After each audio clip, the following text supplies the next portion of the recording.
سلام بچه‌ها.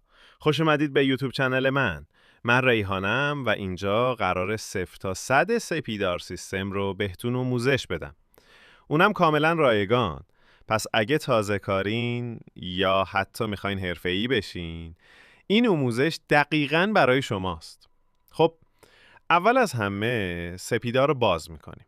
اینجا ازمون نام کاربری و رمز عبور میخواد. شما میتونین چند تا نام کاربری و رمز مختلف داشته باشین با سطح دسترسی مختلف.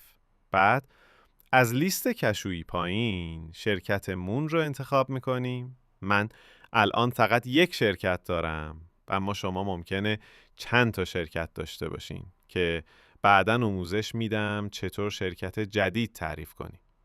این هم محیط اصلی سپیداره. طرف چپ الان خالیه و طرف راست ماژول‌های اصلی حسابداری هستن.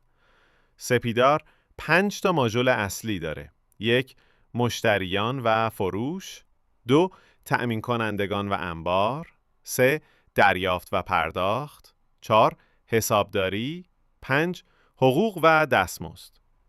هر ماژول 2 تا بخش داره: عملیات و فهرست. در قسمت عملیات کارهای جدید رو ثبت میکنیم و در قسمت فهرست کارهایی که انجام دادیم رو